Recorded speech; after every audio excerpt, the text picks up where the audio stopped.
বারবার দুর্ঘটনা ঘটার পরে আমাদের হুঁশ ফিরে। যতটুকু ঘটে আমার জানা মতে সকাল 11:30 থেকে 12:30 এই সময়ের মধ্যে। এইখানে মূলত হচ্ছিল আপনার ওই টিসিবির চালের জন্য সাধারণ মানুষ সিরিয়াল লাইনে দাঁড়ায়। তো লাইনে দাঁড়ানোর পর তারা নিয়ম মানে চাল নিতেছিল, এমতো অবস্থায় আকস্মিক দেওয়াল দুর্ঘটনা ঘটে। এতে করে অনেকজন আহত হয়। আমরা এখন পর্যন্ত জানতে পারছি একজন মারা গেছে।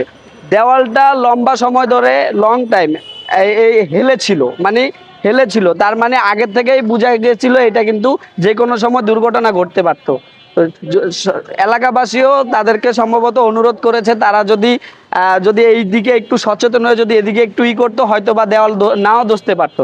তা আমরা বরাবরের মতো বলছি, এটা বেখেয়ালি। পাশাপাশি আপনার আমাদের এই গুরুত্বপূর্ণ ক্যাম্পাস, এই ক্যাম্পাসের দিকে তাকাইলেও বুঝবেন না আমাদের এই ক্যাম্পাসটা এখন কিন্তু দেওয়ালের দিকে তাকাইলে দেখবেন টেম্পার নাই। আপনি উপরের দিকে তাকান, টেম্পার নাই।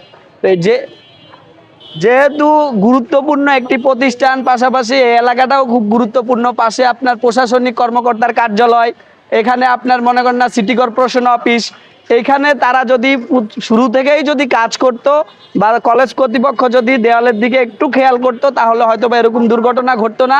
আমরা আশা রাখবো কলেজ কর্তৃপক্ষ পাশাপাশি সরকারের পক্ষ থেকে যারা আহত এবং নিহত হয়েছে তাদেরকে সর্বোচ্চ সহযোগিতা এবং কি পুনরায় সংস্কারের পাশাপাশি কলেজের এই ভবনগুলোও সংস্কার করা প্রয়োজন। পাশাপাশি ঝুঁকিপূর্ণ এলাকা, আমরা বারবার দুর্ঘটনা ঘটার পরে আমরা কিন্তু আমাদের হুঁশ ফিরে।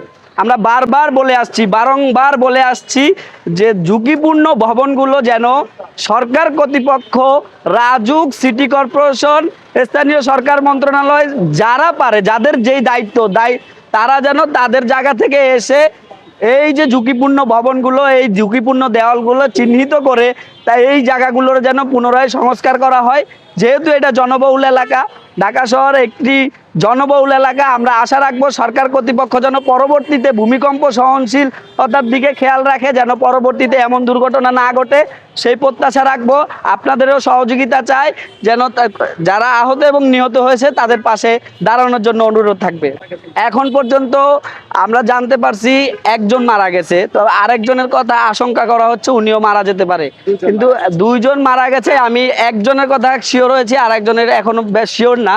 কিন্তু যারা মানে আহত অবস্থায় আছে তারা এখন হসপিটালে শিফট আছে, তাদের সহযোগিতার জন্য একটা আমাদের এলাকাবাসী কাজ করতেছে। তবে পরবর্তীতে জানা যাবে এখন পর্যন্ত কয়জন মারা গেছে। এখন পর্যন্ত আর নিহত যিনি মারা গেছে ওনার আম্মা এখানে আসছিল, উনি সেন্সলেস, ওনার বাসা হাউজিং সম্ভবত।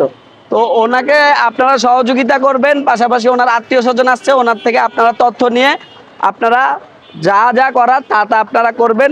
এই বক্তব্য আমার এই এলাকাবাসীর পক্ষ থেকে। আবারও বলছি কলেজ কর্তৃপক্ষ যেন তাদের ভবনের দিকে খেয়াল করে। আর অবশিষ্ট যে দেওয়ালগুলো আছে, এটা দেখেন উপর থেকে ভেঙে একবার নিচ পর্যন্ত আছে, অবশিষ্ট দেওয়ালগুলো যেন তারা আজকের মধ্যে যেন এদিকে গুরুত্ব দেয়। এখন ক্লাস চলছে, এই কারণে হয়তো বা শিক্ষকরা ব্যস্ত আছে, তারা এই কারণে আসতে পারে না। আমরা অনুরোধ করব শিক্ষকরা বসে, কলেজ কর্তৃপক্ষ বসে একটি সুষ্ঠু সুরাহা করবে।